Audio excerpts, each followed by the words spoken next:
नमस्कार दोस्तों, स्वागत है आपका आज के मुख्य समाचार में, जिसमें सबसे पहली बड़ी खबर बिहार के विधानसभा चुनाव से जुड़ी हुई, जहां पर लालू यादव ने दिया महागठबंधन का सीट शेयरिंग फार्मूला। आरजेडी के लिए तय किया 150 सीट। इसी के साथ दूसरी बड़ी खबर में आपको बताएंगे कि बिहार में घिरी मोदी सरकार। पप्पू यादव ने बड़ा आरोप लगाते हुए कहा कि कोचिंग संस्थाओं के दबाव में है केंद्र की सरकार। और तीसरी बड़ी खबर में आपको बताएंगे कि बिहार विधानसभा चुनाव को लेकर बड़ी खबर आ रही है, निर्वाचन आयोग ने की है महत्वपूर्ण बैठक। जी हाँ दोस्तों, तीनों खबर आपके लिए बेहद जरूरी है, लेकिन उससे पहले आपको बता दें कि लगातार मेडिकल और इंजीनियरिंग के छात्र इस वक्त आंदोलित हैं और कह रहे हैं कि कोरोना की इस स्थिति में परीक्षाओं को टाल दिया जाए, जिसको सरकार नहीं सुन रही है, जिसको लेकर बच्चे भूख हड़ताल पर भी बैठ गए हैं। और इसी बीच बिहार के विधानसभा चुनाव से पहले पप्पू यादव ने बड़ा आरोप लगाते हुए कहा है कि मोदी की सरकार कोचिंग सेंटर के मालिकों के दबाव में आके काम कर रही है और कोचिंग सेंटरों को अधिक मुनाफा हो सके, इसीलिए बच्चों की जान को खतरे में डाला जा रहा है। जी हाँ दोस्तों, हर एक खबर की गहराई में आपको ले जाएंगे, लेकिन उससे पहले अगर आपको भी ऐसा लगता है कि बिहार के विधानसभा चुनाव में भाजपा और जेडीयू को बड़ा झटका लगने वाला है, तो आप अभी इस वीडियो को लाइक कीजिए और इस लाल बटन को दबा के इस चैनल को फ्री में सब्सक्राइब करके घंटी बजाइए और कमेंट में लिखिए जय हिंद। दोस्तों, रुक करते हैं तमाम बड़ी खबरों की तरफ। लालू ने दिया महागठबंधन का सीट शेयरिंग फॉर्मूला। आरजेडी के लिए तय की 150 सीटें। जी हां दोस्तों, भाजपा, जेडीयू और लोजपा के रास्ते पर आते ही महागठबंधन के घटक दलों में भी हरकत तेज हो गई है।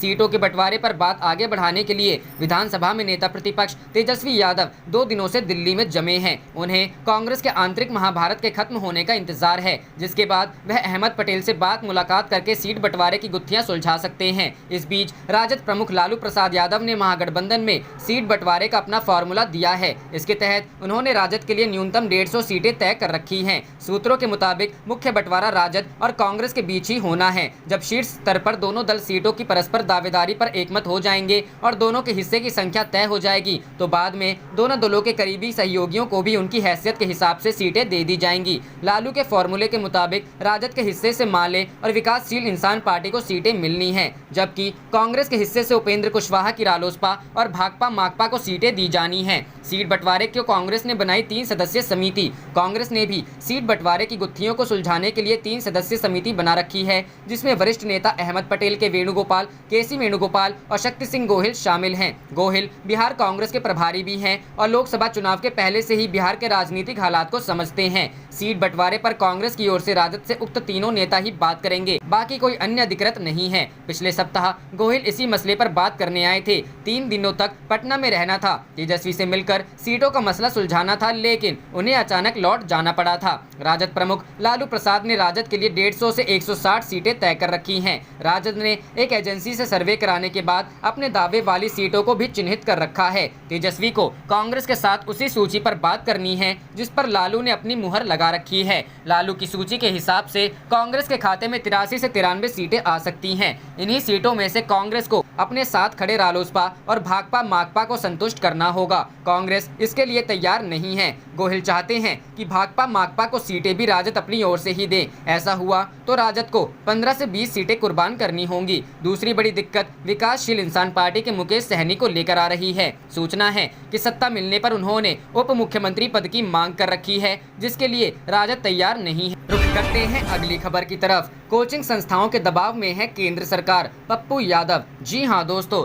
देश के 45 लाख छात्र नीट, जेईई और एनटीए की परीक्षा को लेकर परेशान हैं। इनमें से 11 लाख बिहार के बच्चे हैं। कोरोना के कारण मार्च से अभी तक स्कूल और कॉलेज बंद हैं, यातायात बंद है, छात्र परेशान हैं, कोई सुध लेने वाला नहीं है। बाढ़ और कोरोना से बिहार का बुरा हाल है, लेकिन यह छात्र विरोधी केंद्र और राज्य सरकार बच्चों के भविष्य के साथ खिलवाड़ कर रही है। कोचिंग संस्थाओं के हाथों केंद्र सरकार बिक चुकी है। यह दुर्भाग्यपूर्ण है कि कोचिंग माफिया हमारे बच्चों का भविष्य तय कर रहे हैं। सरकार इन कोचिंग माफियाओं के इशारे पर हमारे बच्चों के जीवन और भविष्य के साथ खिलवाड़ कर रही है। सोमवार को ये बातें जाप सुप्रीमो पप्पू यादव ने पार्टी कार्यालय में आयोजित प्रेस कॉन्फ्रेंस में कही। उन्होंने कहा कि बिहार सरकार के पास कोरोना और बाढ़ से लड़ने के लिए पैसे नहीं हैं। लोग बाढ़ और कोरोना से मर रहे हैं। कोरोना से बिहार के अब तक 21 डॉक्टरों की ऑन ड्यूटी मौत हो चुकी है, लेकिन हमारे प्रधानमंत्री मोर नचा रहे हैं और मुख्यमंत्री नीतीश कुमार आधुनिक तकनीक से लैस 2500 की क्षमता वाला चुनावी हॉल तैयार किया है। यह बिहार की जनता के साथ क्रूर मजाक है।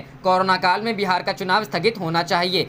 रुख करते हैं अगली खबर की तरफ। बिहार विधानसभा चुनाव को लेकर बड़ी खबर, निर्वाचन आयोग ने की महत्वपूर्ण बैठक। जी हां दोस्तों, बिहार में इस साल होने वाले विधानसभा चुनाव को लेकर राज्य निर्वाचन आयोग ने सोमवार को राज्य के सभी जिलाधिकारियों के साथ समीक्षा बैठक की। इस दौरान भारत निर्वाचन आयोग द्वारा कोरोना संक्रमण के बीच चुनाव प्रक्रिया के लिए जारी दिशा निर्देश को लेकर चर्चा की गई। बिहार के मुख्य निर्वाचन अधिकारी HR श्रीनिवास की अध्यक्षता में हुई बैठक में बाहर से आए सभी प्रवासी मजदूरों को मतदाता पहचान पत्र बनाने के निर्देश दिए गए।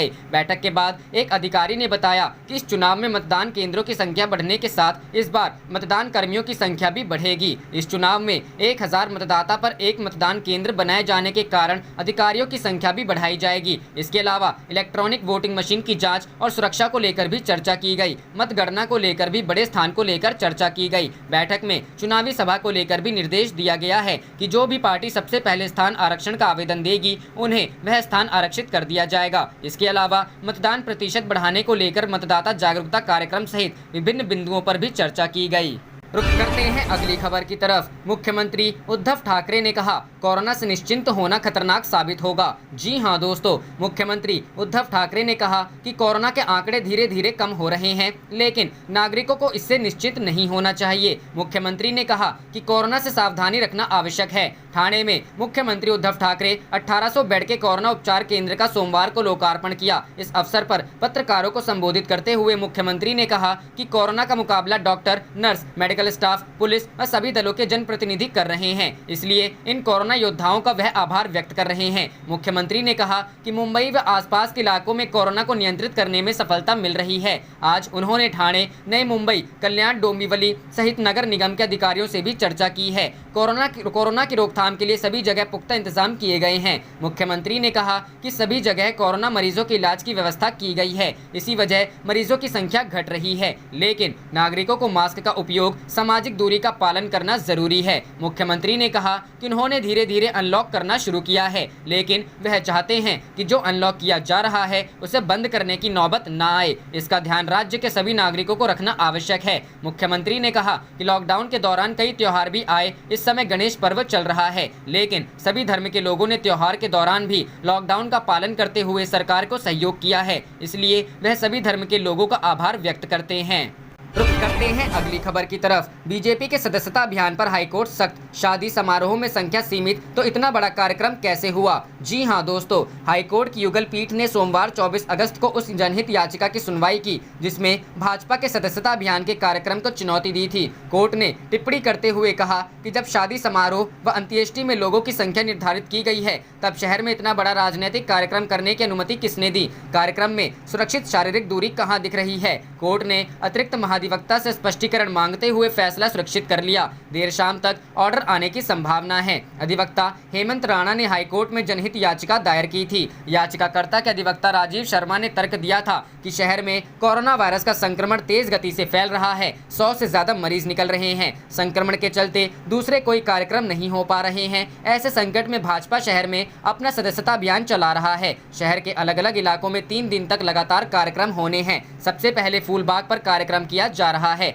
इस कार्यक्रम से कोरोना फैलने का खतरा बढ़ जाएगा। जिलों से कार्यकर्ताओं को शहर लाया जाएगा। अगर कोरोना फैलता है, किसकी जिम्मेदारी होगी। प्रदेश में भाजपा की सरकार है, इस वजह से प्रशासन भी शांत बैठा हुआ है। लोगों की सुरक्षा की चिंता नहीं है। चुनाव को लेकर जब तक कोई गाइडलाइन नहीं आती है, तब तक भाजपा व कांग्रेस सहित अन्य पार्टियों के इस तरह के कार्यक्रमों पर रोक लगाई जाए। लोगों की सुरक्षा का मामला है, इसलिए अर्जेंट में सुना जाए। याचिकाकर्ता ने पिटीशन तैयार कर हाई कोर्ट पेश की। स्पेशल बेंच के माध्यम से याचिका की सुनवाई 21 अगस्त को चाह रहे थे। चीफ जस्टिस को कारण भी बताए गए कि इसे क्यों जल्दी सुना जाए। याचिकाकर्ता का कहना है कि लोगों की सुरक्षा से जुड़ा मामला है। अगर शहर में कार्यक्रम होता है तो बड़े पैमाने पर कोरोना संक्रमण फैल सकता है। इस पर चीफ जस्टिस कार्यालय से जवाब आया था कि 24 अगस्त वाले हफ्ते में सुना जाएगा। याचिका की सुनवाई की टेंटेटिव डेट 25 अगस्त लगा दी गई थी, लेकिन कोर्ट से संदेश आ गया कि सोमवार को ही इसे सुना जाएगा। रुख करते हैं अगली खबर की तरफ। बसपा के 6 विधायकों का कांग्रेस में विलय,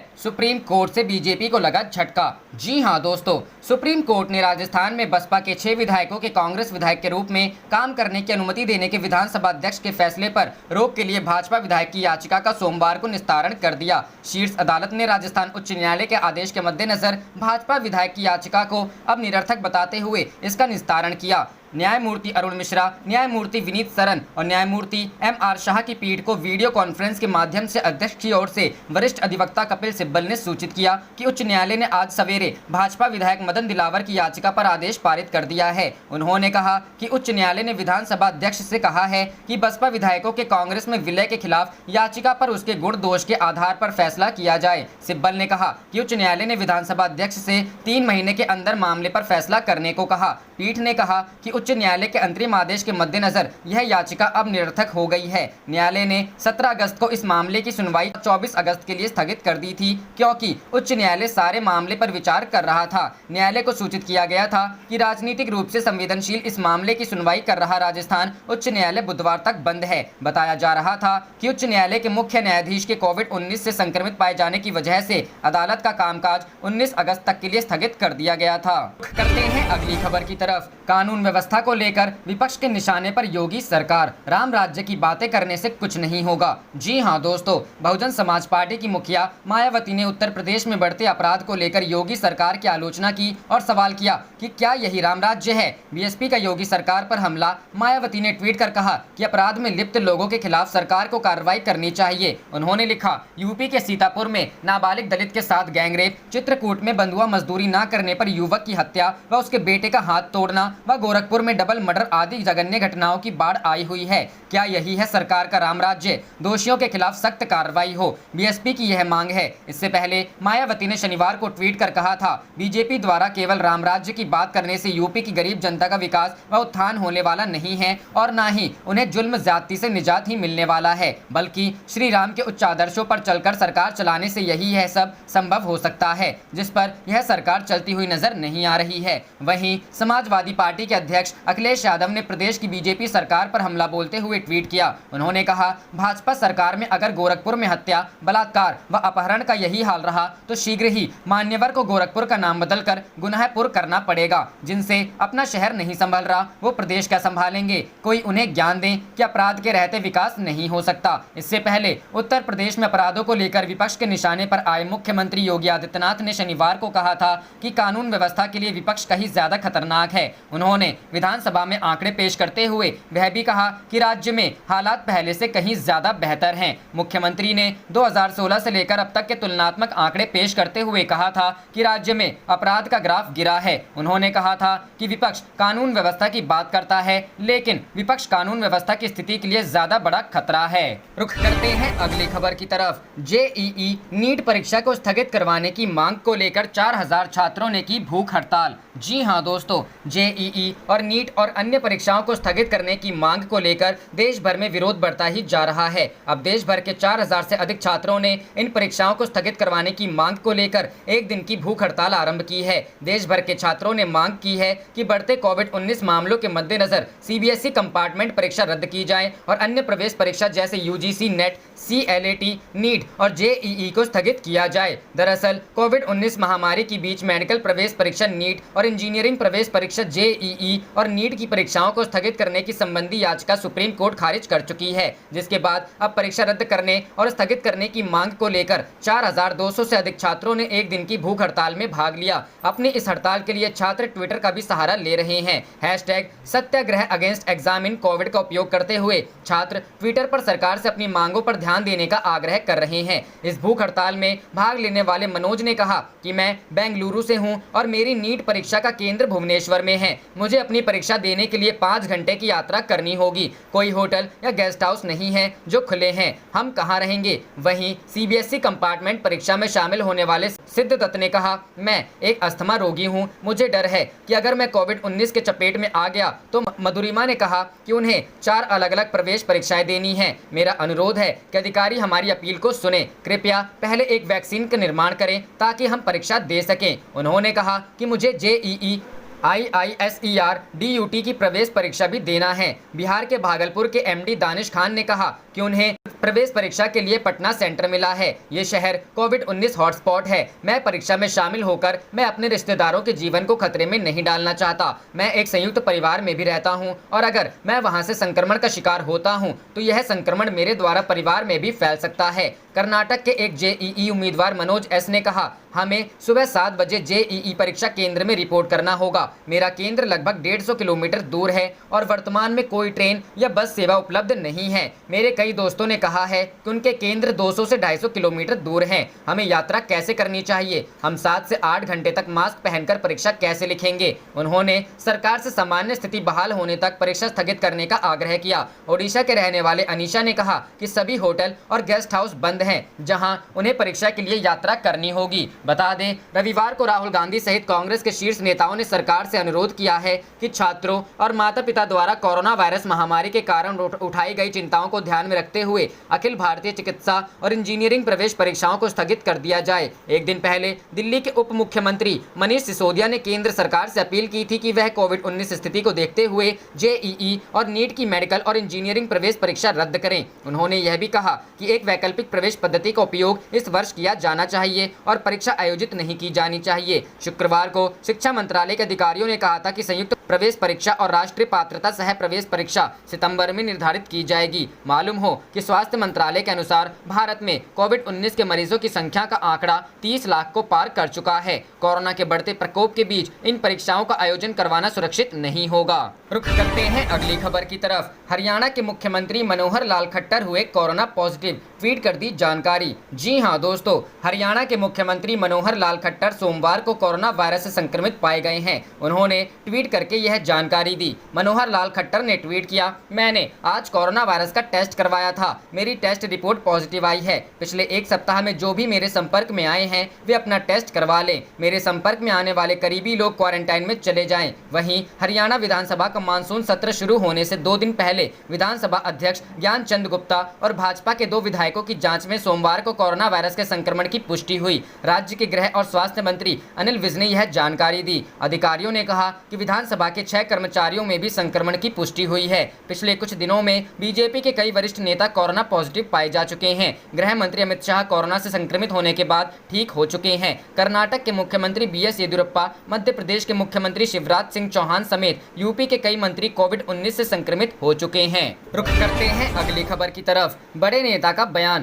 कांग्रेस जोरदार तरीके से सत्ता में वापसी करेगी। जी हां दोस्तों, अगले साल होने वाले विधानसभा चुनाव की सरगर्मियां अभी से तेज हो गई हैं। कर सत्ता पर काबिज होने के इरादे से कांग्रेस ने एआईयूडीएफ के साथ हाथ मिला लिया है। इस गठबंधन पर मुहर भी लग चुकी है। उधर इस गठबंधन को लेकर कांग्रेस में ही बगावती सुर सुनाई देने लगा है। मरियानी के विधायक रूपज्योति कुर्मी ने इस संबंध में अपनी प्रतिक्रिया व्यक्त करते हुए इस गठजोड़ पर नाराजगी जाहिर की। श्री कुर्मी इस गठबंधन से खुश नहीं हैं। उस समय हम जनता के बीच गए और जनता के दिल खोलकर हमें वोट दिया। पूरे बहुमत के साथ कांग्रेस की सरकार बनी। श्री कुर्मी ने कहा कि इस चुनाव के वक्त कांग्रेस के विधायकों की संख्या काफी कम थी। बावजूद इसके कांग्रेस ने जोरदार तरीके से सत्ता में वापसी की। श्री कुर्मी ने कहा कि कांग्रेस 136 साल पुरानी पार्टी है, जनता का हम पर भरोसा है। विधायक ने कहा कि भाजपा ने राज्य के लोगों से कई तरह के वादे किए। उन्होंने आरोप लगाया कि सत्ता मिलते ही इसे भुला दिया गया। इन बातों को मुद्दा बनाकर अगर कांग्रेस जनता के बीच जाती है तो जनता हमें फिर से सत्ता का बागडोर सौंपेगी। कोई शक तथा दुविधा नहीं है, हम अकेले दम पर चुनाव जीत सकते हैं।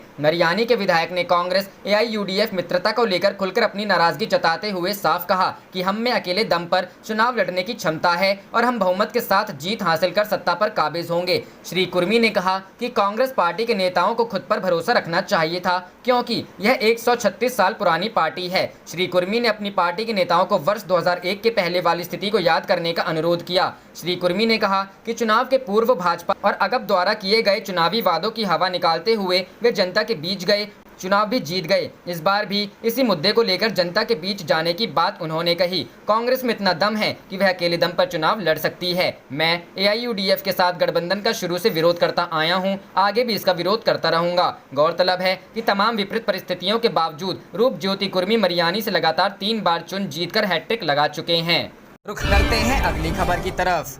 बिहार चुनाव, एलजेपी ने एनडीए में 42 सीटों पर ठोका दावा, बीजेपी जेडीयू ने कही ये बात। जी हां दोस्तों, बिहार विधानसभा चुनाव की सुगबुगाहट के साथ ही सीटों की दावेदारी भी शुरू हो गई है। एनडीए में बगावती रुख रखने वाली लोजपा ने सबसे पहले विधानसभा सीटों को लेकर दावेदारी ठोक दी है। लोजपा ने ओपन प्लेटफॉर्म पर 42 सीटों की मांग एनडीए के दलों के सामने रख दी है, जबकि इस दावेदारी से एनडीए के भीतर गहमा गहमी बढ़ गई है। इस मुद्दे पर भाजपा और जेडीयू ने भी अपनी बात रखी है। लोजपा ने ठोक दी 42 सीटों पर दावेदारी। बिहार विधानसभा चुनाव को लेकर सरगर्मी तेज हो गई है। राजनीतिक पार्टियों पार्टियां सीटों पर अपनी दावेदारी ठोकने लगी हैं। एनडीए में सबसे पहले लोजपा ने सीटों को लेकर अपनी दावेदारी पेश करते हुए 42 सीटों पर दावा ठोक दिया है। लोजपा के प्रवक्ता संजय सिंह ने दावेदारी ठोकते हुए कहा है कि हमारी सीट में कमी का सवाल कहां है। भाजपा के राष्ट्रीय अध्यक्ष ने हमें पहले ही आश्वस्त कर दिया है कि जितनी सीटों पर हमने 2015 में चुनाव लड़ा था उतने पर ही लड़ेंगे। आप देख रहे थे आपका अपना चैनल जय हिंद